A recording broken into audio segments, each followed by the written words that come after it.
한국 인터넷에서 흔히 볼 수 있는 공포 이야기는 주로 일상 속에서 예상치 못한 순간에 벌어지는 기묘하고 섬뜩한 사건들을 다룹니다. 여기서는 그런 이야기를 기반으로 한 긴 공포 썰을 작성해 보겠습니다.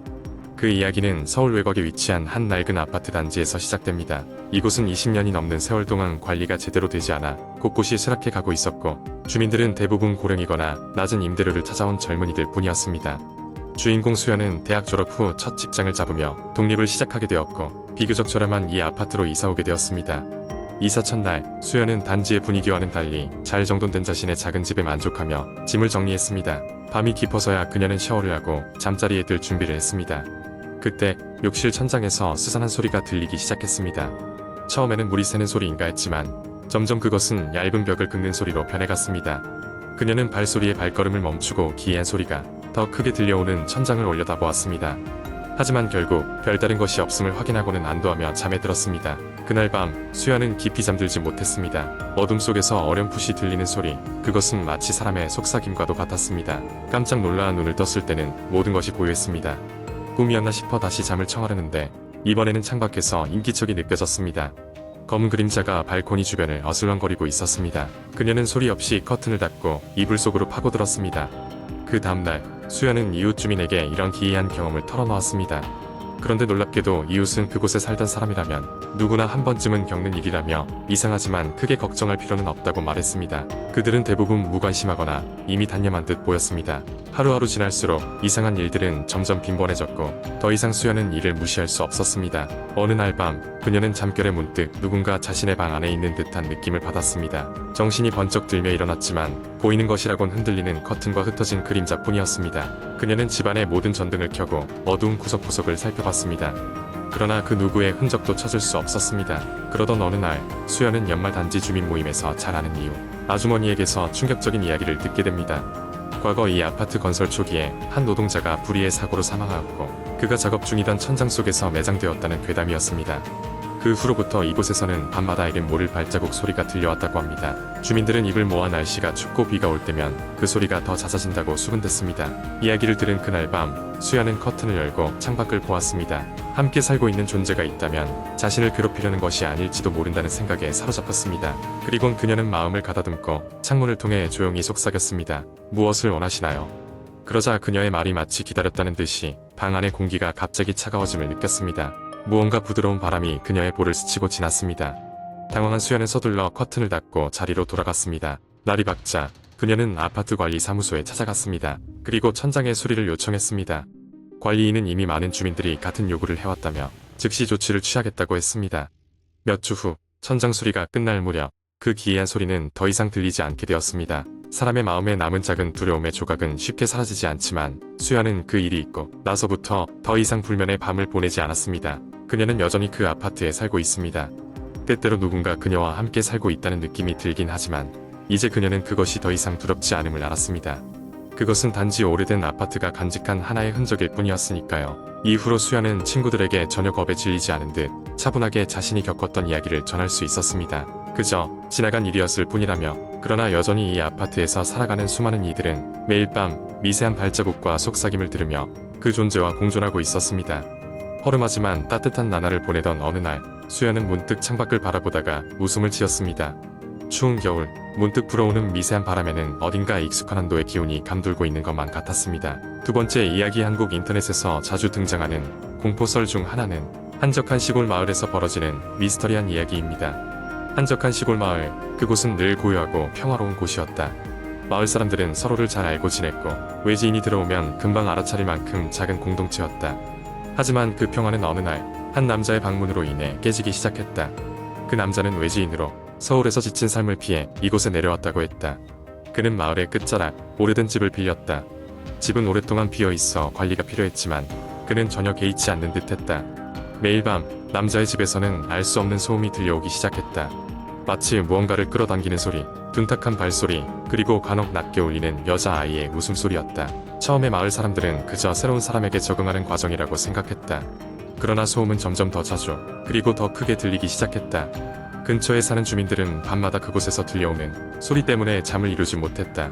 결국 마을 대표 몇 명이 그 남자에 대해 이야기하기 위해 그의 집으로 찾아갔다.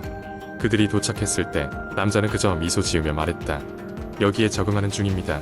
신경 쓰지 마세요. 그러나 그의 눈빛은 어딘가 비어있는 느낌이었다.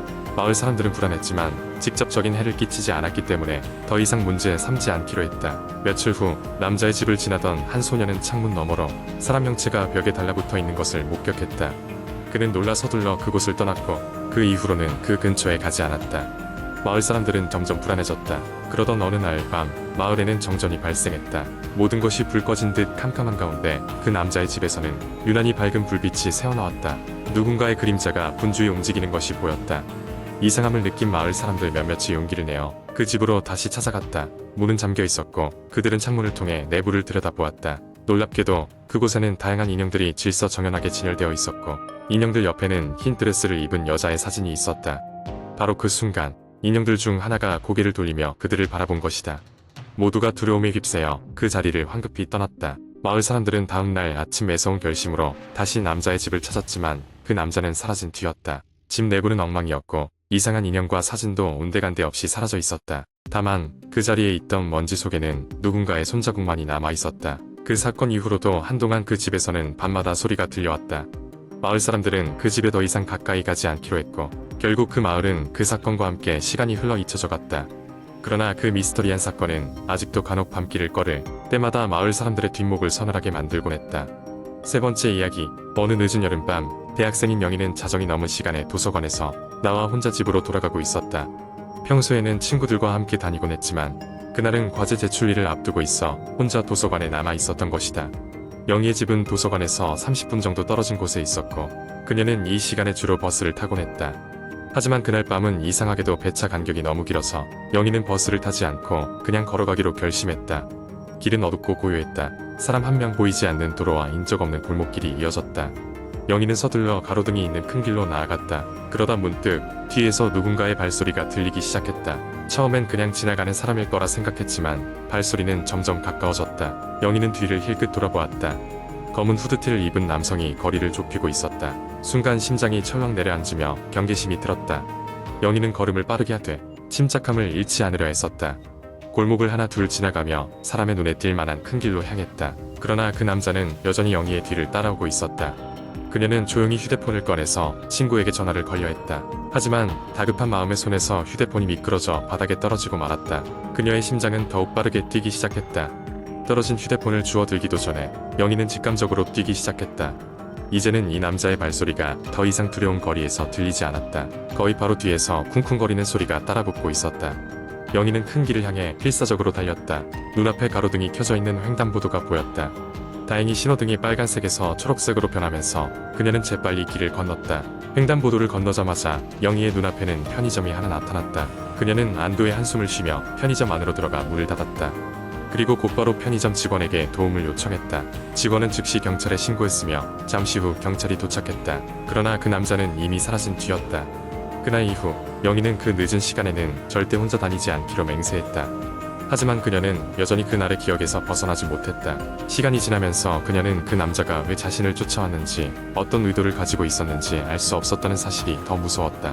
무엇보다도 그녀가 그 남자의 얼굴을 거의 보지 못했다는 점이 찜찜하게 남았다.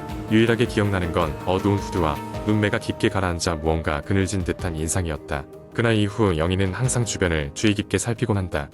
매년 여름이 다가올 때마다 그 사건은 그녀의 기억 속에 생생히 되살아나곤 한다. 이제는 친구들에게 그날의 이야기를 아무렇지 않게 웃어넘기곤 하지만 그녀의 마음 한구석에는 그날의 공포가 아직도 자리잡고 있었다. 영희는 그런 일이 다시 일어나지 않기를 간절히 바랄 뿐이었다. 그리고 어느 날 영희는 집에서 교내 동아리 모임까지 혼자 걷고 있었다. 그때 우연히 휴대폰에 걸려온 전화를 받고 잠시 멈춰섰다. 통화를 마치고 고개를 들자 반대편에서 검은 후드티를 입은 남자가 그녀를 지켜보고 있는 것이 보였다.